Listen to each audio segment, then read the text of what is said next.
Guys, जैसा कि financial year 2024 के लिए यूनियन बजट प्रेजेंट किया जाने वाला है finance minister missus Nirmala Sitharaman ji के द्वारा 1 फरवरी 2024 थर्सडे को। जितने भी लोग मार्केट से जुड़े हुए हैं उनके लिए हर साल ही वैसे तो बजट डे इंपॉर्टेंट होता है, पर इस साल का बजट डे और भी थोड़ा सा स्पेशल होने वाला है और भी थोड़ा सा इंपॉर्टेंट होने वाला है, क्योंकि इस साल बजट के साथ साथ इलेक्शन भी है हमारे। बजट डे को लेकर मेरा कंप्लीट क्या माइंडसेट बन रहा है, क्या स्ट्रेटेजी बन रही है, किस तरह से मैं प्लान फॉर्म कर रहा हूं, वो सभी आपके साथ शेयर करने वाला हूं इस वीडियो में with complete logics and experience behind it. तो स्वागत है आपका एक और इंपॉर्टेंट वीडियो में, जहां पे हम बजट और इलेक्शन के रिलेटेड काफी सारी बातें करने वाले हैं। स्पेशली अगर हमने मार्केट को अभी नया नया ज्वाइन करा है, हम बिगिनर हैं, तो ध्यान से हमें सारे साइकोलॉजिकल और टेक्निकल पॉइंट्स को समझना जरूरी हो जाता है कि किस तरह से बजट डे परफॉर्म करता है।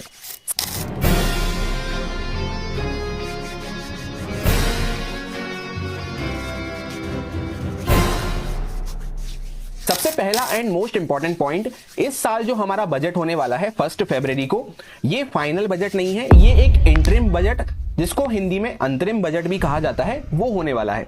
जिस साल भी इलेक्शन होते हैं, नॉर्मल बजट की जगह वहां पे इंटरिम या फिर हिंदी में जिसको अंतरिम बजट कहते हैं, वो पेश किया जाता है। फिर एक बार इलेक्शन हो जाने के बाद जो भी सरकार बनती है वो अपना एक फाइनल बजट लेके आती है। पास्ट में जितने भी इलेक्शंस हुए हैं उन सालों में जो हमारा फाइनल बजट आया है वो जुलाई के मंथ में हमें देखने को मिलता है मोस्टली। इस तरह से दो बजट लाने के पीछे का मेन रीजन ये होता है क्योंकि लेट सपोज अगर सरकार हमारी चेंज होती है, गवर्नमेंट चेंज होती है, तो वो अपने हिसाब से बजट को प्लान आउट करती है। अब पास्ट में जितने भी इलेक्शन ईयर्स रहे हैं उनके इंटरिम बजट को हम चेकआउट करते हैं, तो मोस्टली ये देखने को मिला है कि सरकार जो रहती है, करंट सरकार जो रहती है, वो अपनी गद्दी को, अपनी कुर्सी को बचाए रखने के लिए ऐसा बजट देती है इंटरिम में जिससे कि सब खुश हो सके, सबके लिए पॉजिटिव बजट रह सके, हर टाइप के लोगों को वहां पे खुश किया जा सके, उस टाइप का बजट प्रेजेंट किया जाता है इंटरिम बजट में। I'm not going to play a spoil sport, but it is a matter of truth that the 1st February 24 budget that will be announced will just be a vote on account, because we are in an election mode. An election happens during the summer, the coming summer. So the budget that the government presents will just be able to, or would just be a budget to meet with the expenditure of the government till a new government comes to play. So, and that budget, following the British tradition, is called vote on account. So no spectacular announcements are made at that time. So you may have to wait till after the new government comes in. In July will be the next full budget, July 2024. So things have to wait till then. यानी कि mostly political centric रहता है interim budget rather than economic centric. पर अगर सरकार को इस बात पे कॉन्फिडेंस होगा कि वापस से वही जीतने वाले हैं, वही विन करने वाले हैं, वही सरकार कंटिन्यू रहेगी, तब जाके वो पॉलिटिकल सेंट्रिक के साथ साथ, यानी सब लोगों को खुश करते हुए, उसके साथ साथ इकोनॉमिक सेंट्रिक बजट भी पेश करेंगे। बजट स्पीच के दौरान हमें इस बात पे ध्यान रखना है कि कैपेक्स जो होता है, कैपिटल एक्सपेंडिचर का फिगर, वो क्या निकल के आ रहा है। अगर वो अच्छे अमाउंट का होता है कैपिटल एक्सपेंडिचर का फिगर, तो हम ये मान सकते हैं कि जो अभी करंट में सरकार चल रही है उसको कॉन्फिडेंस है अपने कंटिन्यूटी पे, यानी कि इलेक्शन आ रहे हैं, मतलब लोगों को तो खुश किया जाएगा ही, उसके साथ साथ अगर इकोनॉमी को भी खुश किया जाता है, कैपिटल एक्सपेंडिचर वगैरह, फिस्कल डेफिसिट किस तरह से परफॉर्म करता है, उसके लिए क्या स्टेप्स लिए जाते हैं, उन सब बातों पे भी अगर सरकार गौर कर रही है तो हम ये मान सकते हैं कि सरकार को कॉन्फिडेंस है कि वापस से वही जीतने वाली है। वैसे बाय द वे, आपका क्या विचार है, कौन सी गवर्नमेंट विन कर सकती है, कौन सी गवर्नमेंट पार्टी रूल कर सकती है, कमेंट करके जरूर बताना। अब हम लोग चार्ट पे आ चुके हैं। यहाँ पे हम ईयर 2019, जहां पे लास्ट बार इलेक्शन हमें देखने को मिले थे, इस टाइम पे इंटरिम बजट किस तरह से परफॉर्म किया था, उस दिन क्या मार्केट की हरकत रही थी, उसको हम डिस्कस करने वाले हैं। लेफ्ट का जो चार्ट आपको देखने को मिल रहा है ये निफ्टी 50 का चार्ट है, और वहीं पे राइट का जो आपको चार्ट देखने को मिल रहा है ये बैंक निफ्टी का चार्ट है। 1 फरवरी 19 ये डेट है।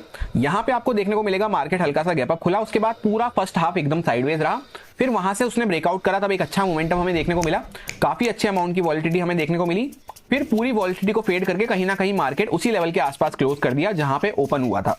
ऐसा ही आपको बैंक निफ्टी के चार्ट में देखने को मिलेगा, मार्केट फ्लैट रहा फर्स्ट हाफ में, 12 बजे के आसपास ब्रेकआउट किया, ब्रेकआउट के बाद एक अच्छा मोमेंटम दिया, उसके बाद पूरा मोमेंटम यहाँ पे फेड आउट होता हुआ हमें नजर आ गया। अब नेक्स्ट चार्ट को हम चेकआउट कर रहे हैं, जहां पे ईयर 2019 में फाइनल बजट हमें देखने को मिला था, जो कि 5 जुलाई को आया था। जैसा मैंने आपसे कहा, मोस्टली जुलाई में हमें देखने को मिलता है फाइनल बजट, जब सरकार फाइनलाइज हो जाती है कि कौन सी सरकार रूल करने वाली है। तो ये 5 जुलाई का यहाँ पे चार्ट है 2019 का। लेफ्ट साइड निफ्टी 50 का चार्ट है। यहाँ पे आपको देखने को मिलेगा मार्केट में एक सेल ऑफ हमें देखने को मिला था। यानी कुछ ऐसा चेंजेस हुआ होगा जो निफ्टी 50 को वहां पे फेवर नहीं कर रहा होगा, तो वहां पे एक सेल ऑफ हमें देखने को मिला था। वेयर एज बैंक निफ्टी ऐसा है कि पूरा साइडवेज हमें देखने को मिला था, यानी बैंक निफ्टी में कोई भी चेंजेस हमें देखने को नहीं मिले, इस वजह से वहां पे ज्यादा कोई मोमेंटम भी हमें देखने को नहीं मिला। इस तरह से फाइनल बजट में कुछ चेंजेस किए जाते हैं, उस अकॉर्डिंग वहां पे मोमेंटम आता है। वैसे तो प्लान मेरा ये था कि आपको ईयर 2014, ईयर 2009 और ईयर 2004 जहां पे भी बार बार हमें इलेक्शन देखने को मिले हैं, उसके सबके इंटरिम बजट और फाइनल बजट आपको दिखाए जाएं।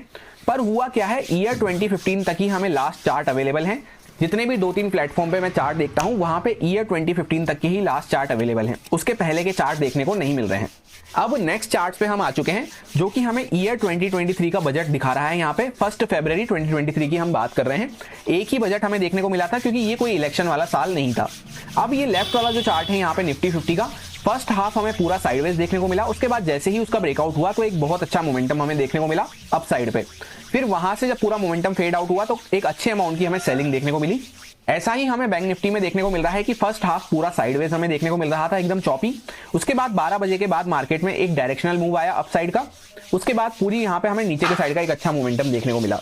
अब उसके पहले अगर हम लोग ईयर 2022 को चेकआउट करते हैं तो यहाँ पे भी सेम सिचुएशन है। निफ्टी 50 में आप देखेंगे फर्स्ट हाफ पूरा एकदम साइडवेज, 12 बजे के बाद एक अच्छा मोमेंटम आया, वापस से पूरा रिवर्स करके वहीं पे जहां पे ओपन हुआ था वहीं पे क्लोज कर दिया। सेम ऐसा ही आपको बैंक निफ्टी में देखने को मिलेगा। फर्स्ट हाफ पूरा मार्केट कंसोलिडेट करता रहा, जैसे ही ब्रेकआउट या ब्रेकडाउन करता है मार्केट, उसके बाद एक अच्छा मूव आता है 12 बजे के आसपास। फिर वापस से हमें ट्रेल करते हुए चलना जरूरी है, क्योंकि कभी कभी मार्केट पूरा रिवर्स कर देता है। अब उससे एक साल पीछे हम चलते हैं ईयर 2021 के बजट पे। तो ये एक एक्सेप्शनल बजट वाला ईयर था, जहां पे एक्सेप्शनल बजट हमें देखने को मिला था। काफी अच्छा बजट आया था। क्यों आया था उसका रीजन भी मैं आपको बताऊंगा। पहले आप यहाँ पे मोमेंटम को चेकआउट कर लीजिए। लास्ट डे की क्लोजिंग से अगर हम इस वाले डे की क्लोजिंग को चेकआउट करेंगे, बजट डे की क्लोजिंग को, तो निफ्टी 50 ने ऑलमोस्ट यहाँ पे 4.5 से लेकर 5% के आसपास का मूव दिया था, यानी काफी अच्छा मार्केट ट्रेंडी बना रहा था। और वहीं पे अगर हम बैंक निफ्टी को चेकआउट करते हैं तो लास्ट डे की क्लोजिंग से बजट डे की क्लोजिंग को हम चेकआउट कर रहे हैं, तो पूरा यहाँ पे लगभग 8 से लेकर 8.5% के आसपास बैंक निफ्टी ने मूव किया था। अब इस फिगर को देख के आप ये बात समझ सकते हैं कि कितना एक्स्ट्रा ऑर्डिनरी वो दिन था। ऐसा एक्सेप्शनल बजट आने के पीछे का मेन रीजन ये था कि एक साल पहले जो 2020 ईयर आया था हमारा, उसमें हमें कोविड देखने को मिला था, जहां पे इकोनॉमी काफी ज्यादा डैमेज हो चुकी थी हमारी। तो इकोनॉमी को वहां से रिवाइव करने के लिए बहुत अच्छे पॉजिटिव बजट को लाया गया था। काफी सारी अच्छी अनाउंसमेंट वहां पे की गई थी। एक बार कमेंट करके जरूर बताना कि क्या आपने कभी ऐसा देखा है कि निफ्टी 5% पॉजिटिव हो या फिर बैंक निफ्टी 8% पॉजिटिव हो इस दिन के अलावा कहीं। मैंने पर्सनली तो मेरी लाइफ में पहली बार ऐसा देखा था, तो इसको मैं इसलिए नॉर्मल केस कंसीडर नहीं करता हूं। अब उसके एक साल पीछे हम आते हैं ईयर 2020 में, तो यहां पे भी एक एक्सेप्शनल दिन था, क्योंकि 1 फरवरी 2020 को जो हमारा बजट डे होता है उस दिन हमारी हॉलीडे थी, सैटरडे था उस दिन, तो मार्केट की तो हॉलीडे थी, मार्केट बंद था। इस वजह से हमें क्या देखने को मिला, 3 तारीख को 3 फरवरी को जब मार्केट ओपन हुआ तो एक बड़ा सा हमें मैसिव यहाँ पे गैप डाउन देखने को मिला। उसके बाद पूरा दिन मार्केट कंसोलिडेट करता रहा, यानी जो भी बजट का मूव था वो प्राइस इन हो चुका था यहाँ पे गैप डाउन में। इसी तरह से सेम हमें बैंक निफ्टी में भी देखने को मिला कि एक बड़ा सा गैप डाउन होता हुआ नजर आया मार्केट। ऐसा इसलिए है क्योंकि बजट के जितने भी सेंटीमेंट थे, जितना भी बजट की वजह से मार्केट को रिएक्ट करना था, वो ऑलरेडी यहाँ पे गैप डाउन में प्राइस कवर हो चुका था। अब जैसा कि हमने पिछले 5 साल के बजट के डेटा को बैक टेस्ट कर लिया, उस डेटा को बैक टेस्ट करने के बाद क्या फाइनल कंक्लूजन निकल रहा है, क्या साइकोलॉजिकल पॉइंटर्स निकल रहे हैं और मेरा पर्सनल प्लान क्या बन रहा है, वो मैं आपके साथ शेयर करने वाला हूं।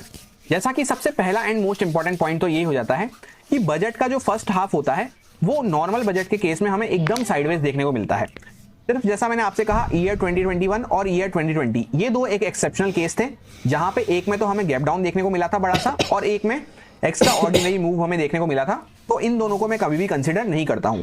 उसके अलावा नॉर्मल बजट डे को अगर हम देखते हैं, नॉर्मल बजट डे की प्लानिंग करते हैं, तो फर्स्ट हाफ में मैं ट्रेड लेने में बिल्कुल भी इंटरेस्टेड नहीं रहता हूं। मैं मार्केट को देखना चालू करता हूं 11:30 बजे के बाद से। 11:30 बजे अगर हम आके मार्केट को एक्टिवली ट्रैक करना चालू करते हैं तो रफली अराउंड 11 PM के आसपास बजट स्पीच हमारी चालू होती है। तो 11:30 बजे के आसपास अगर हम मार्केट को ट्रैक करने लगते हैं तो हमारे लिए ज्यादा अच्छा हो जाता है, क्योंकि जनरली 12 बजे के बाद ही कोई अच्छा मूव हमें देखने को मिल पाता है। तो उस मूव को मैं इस तरह से प्लान करने वाला हूं कि जो भी रेंज बन रही होगी उसको रेंज को मैं मार्क कर लूंगा। वहां पे जैसे ही कुछ ब्रेकआउट या ब्रेकडाउन होता हुआ नजर आएगा, वहां पे मैं एंट्री करने वाला हूं छोटा सा उसी सेम कैंडल के ऊपर का स्टॉप लॉस डाल के या उसी सेम कैंडल का नीचे का स्टॉप लॉस डाल के। फिर जहां तक मार्केट जा रहा है मैं अच्छे से ट्रेल करते हुए चलूंगा अपनी पोजीशंस को। प्रॉफिट बुक करने की वहां पे मैं जल्दबाजी नहीं करने वाला, क्योंकि कभी कभी क्या होता है एक बड़े मूव हमें देखने को मिल जाते हैं, बड़ा प्रॉफिट कमाने का मौका मिल जाता है। तो प्रॉफिट जल्दी से मैं बुक नहीं करने वाला, पर मेरी क्वांटिटीज वहां पे 25 से 50% के आसपास रहेगी। क्यों रहेगी उसका रीजन भी मैं अभी आपको आगे शेयर करूंगा। और उसके साथ साथ हमें अच्छे से ट्रेल करते हुए चलना जरूरी है। ट्रेल तो इसलिए करना जरूरी है, जैसा मैंने आपको कहा, कभी कभी मार्केट अच्छा मूव देने के बाद पूरा रिवर्स कर देता है। अब बात करते हैं कि क्वांटिटी लो रखने को मैंने आपको क्यों कहा है, उसके पीछे का क्या लॉजिक है। तो सबसे पहला लॉजिक तो ये हो जाता है कि काफी ज्यादा वॉलेटाइल मार्केट हमें देखने को मिलता है, जहां पे P&L जो है हमारा बहुत तेजी से ऊपर और नीचे होता हुआ नजर आता है। तो अगर हमारी क्वांटिटी कम रहेगी तो हम अच्छे से लॉस और प्रॉफिट को वहां पे मैनेज कर सकते हैं। कम क्वांटिटी में भी इनफैक्ट हमें सेम लॉस और प्रॉफिट देखने को मिलते हैं।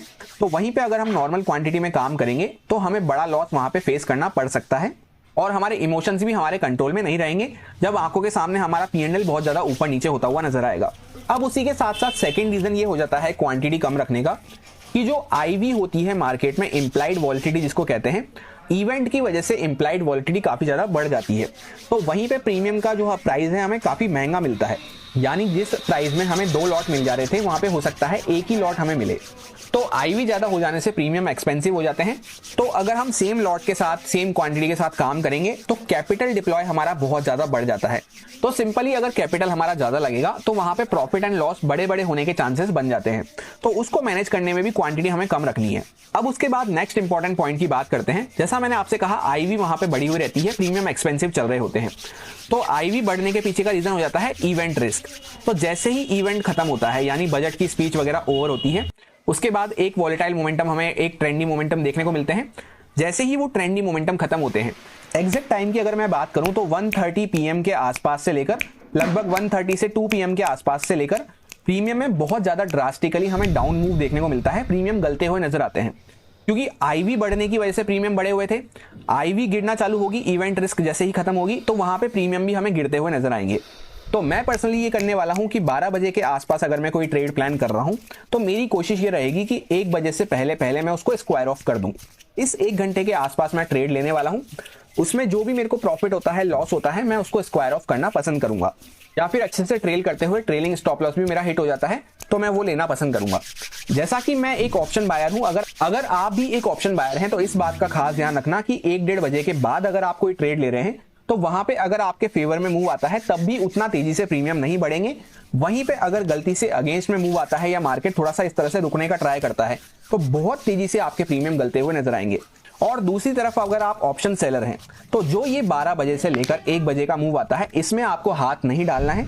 कोशिश ये करनी है कि आप पहले यहाँ पे कॉल सेलिंग, पुट सेलिंग करके प्रीमियम खा सकते हैं। उसके बाद 1-1:30 बजे, 2 बजे के बाद आप वहां पे थोड़े प्रीमियम खा सकते हैं। जब ड्रास्टिकली हमें आईवी गिरती हुई नजर आएगी तो वहां पे प्रीमियम भी गिरते हुए नजर आएंगे। तो उस टाइम पे आप ऑप्शन सेलिंग का बेनिफिट उठा सकते हैं। लगभग 11:30 से 1:30 बजे का टाइम हम मान सकते हैं। उसमें अगर आप ऑप्शन सेलिंग करते हैं तो आपको बहुत ज्यादा लॉस होने के चांसेस बन जाते हैं। अब next and most important point ये हो जाता है कि बजट डे पे मैक्सिमम लोग ये सोचते हैं कि एक मोटा प्रॉफिट करने का, बड़ा प्रॉफिट करने का मौका मिलेगा। नो डाउट मौका मिलता भी है, पर उसी के साथ साथ हमारी रिस्क जो है वो भी उतनी ही ज्यादा बढ़ चुकी होती है। स्टॉक मार्केट का एक सिंपल सा फंडा है कि जहां पे आपको प्रॉफिट करने का एक बड़ा मौका मिल रहा है, बड़ा प्रॉफिट कमाने का मौका मिल रहा है, तो उसी के साथ साथ आपकी रिस्क भी उतनी ही ज्यादा वहां पे बढ़ती हुई जाती है। जहां पे कम प्रॉफिट मिल रहा है तो वहां पर रिस्क भी उतनी ही कम होती हुई जाती है। तो सिर्फ अगर हम प्रॉफिट पे फोकस रखते हैं और रिस्क को मैनेज करते हुए नहीं चलते हैं तो हमारे ट्रैप होने के चांसेस बहुत ज्यादा बढ़ जाते हैं। एक सिंपल सा क्वेश्चन मैं आप लोगों से पूछता हूं कि बजट डे पे हर कोई बड़ा प्रॉफिट कमाना चाहता है और बड़ा प्रॉफिट करने का मौका मिलता भी है। वो बड़ा प्रॉफिट आता कहां से है? क्योंकि जो 95% लोग हैं, 90% लोग हैं, वो वहां पे बड़ा लॉस करते हैं उस दिन पे। तो जो लोग वहां पे लॉस करते हैं वो बड़ा लॉस करते हैं, और जो प्रॉफिट बनाते हैं उनको बड़ा प्रॉफिट कमाने का मौका मिलता है। क्योंकि एट दी एंड जो लोग वहां पे लॉस कर रहे हैं वो बड़ा लॉस करते हैं, तो उन्हीं का पैसा ट्रांसफर होकर जो प्रॉफिट कर रहे हैं उनको बड़ा प्रॉफिट कमाने का मौका मिलता है। तो बड़े लॉस का हमें पार्ट नहीं बनना है। सही टाइम पे हमें अपनी पोजीशन को कट डाउन करना आना चाहिए। अगर गलती से भी कोई ट्रेड हमारे अगेंस्ट में चल रही है और उसको हमने होप ट्रेडिंग करते हुए होल्ड कर लिया, तो हमें सबसे पहले तो प्रीमियम भी हमारा गलना चालू हो सकते हैं, और हमें ये नहीं पता कि वो ट्रेड हमारे फेवर में आएगी भी या फिर नहीं आएगी, या फिर कितना दूर जाने के बाद आएगी, यानी कितना हमें लॉस दिखाने के बाद आएगी। तो लॉस में वहां पे कोई भी ट्रेड को होल्ड नहीं करना है, तुरंत कट डाउन करके निकलना है। क्योंकि आप अगर सोचेंगे कि थोड़ा सा लॉस मुझे देखने को मिल रहा है, कोई बात नहीं, होल्ड कर लेता हूं, क्या पता प्रॉफिट में आ जाऊं, तो वो लॉस हो सकता है काफी ज्यादा आपका बढ़ जाए।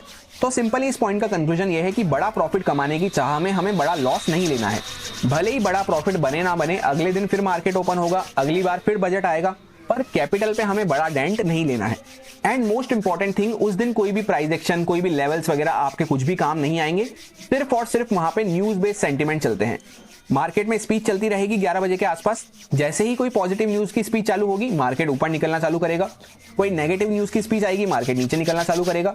तो इस तरह से वहां पे न्यूज बेस्ड सेंटिमेंट्स आपको देखने को मिलेंगे।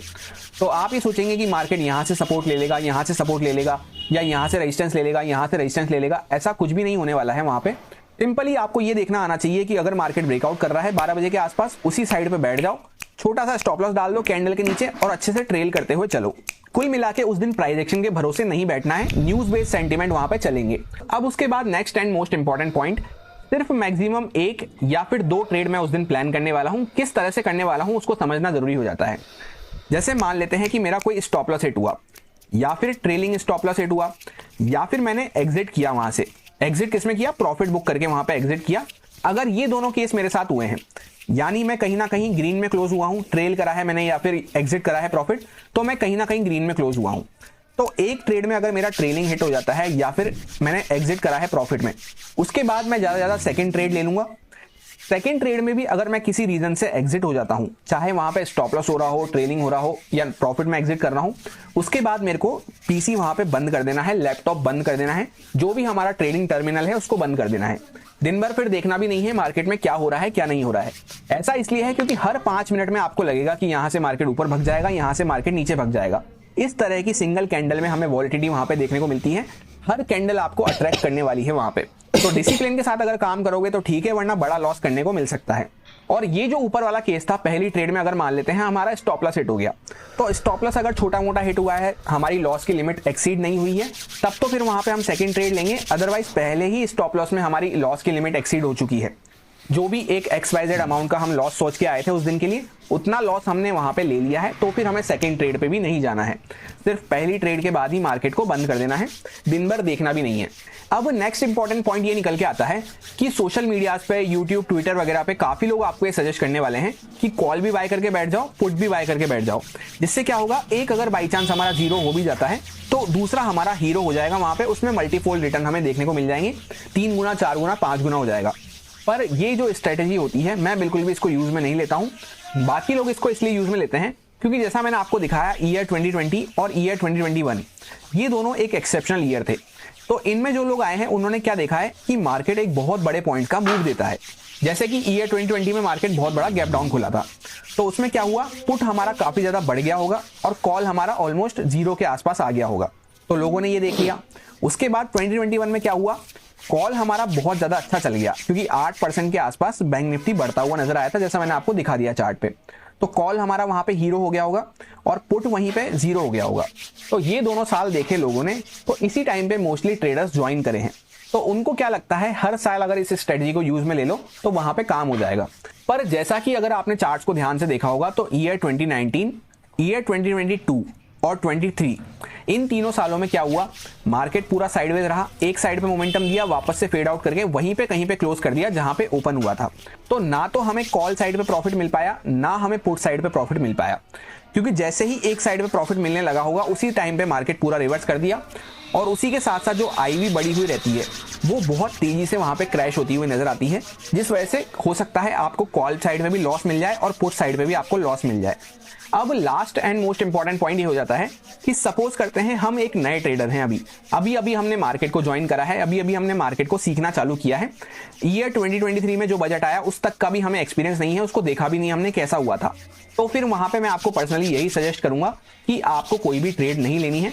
ट्रेड को आप सिंपली अवॉइड कर सकते हैं। इस बार आप बजट को सिर्फ एक्सपीरियंस कीजिए, क्योंकि एक तो पहले ही स्पेशल बजट है, इलेक्शन का ईयर है, स्पेशल बजट है, तो वहां पे सिर्फ आपको अवॉइड करके वहां पे देखना चाहिए, वेट एंड वॉच करना चाहिए।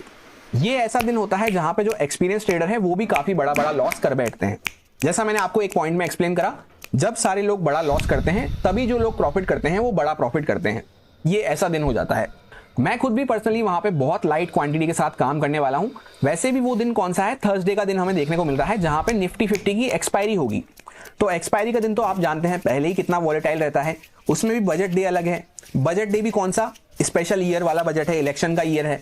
तो ये सारी बातों को ध्यान में रखते हुए मैं खुद भी पर्सनली बहुत लाइट क्वांटिटी के साथ उसमें काम करने वाला हूं। लाइट क्वांटिटी रखते हैं तो लाइट क्वांटिटी से ही प्रॉफिट बनना होगा तो भी बन जाएगा, अच्छे से उसको ट्रेल करते हुए चलेंगे, बड़ा मोमेंटम कैप्चर करने की कोशिश करेंगे और लॉस होना होगा तो भी वहां पे लिमिट में रहेगा। आपके क्या विचार बन रहे हैं बजट को लेकर, किस तरह से आप अपना दिन प्लान कर रहे हैं, कमेंट करके जरूर बताना। ये वीडियो अच्छा लगा हो तो लाइक एंड कमेंट करके अप्रिशिएट कर सकते हैं, कुछ आपका फीडबैक हो तो वो भी आप कमेंट करके दे सकते हैं। आई विश कि आपका बजट डे बहुत अच्छा जाए, आपकी सारी ट्रेड्स ग्रीन में क्लोज हो। कमेंट्स में ग्रीन हार्ट स्पैम करते हुए जरूर जाना एक पॉजिटिविटी के लिए। मिलते हैं किसी नेक्स्ट वीडियो में, थैंक यू।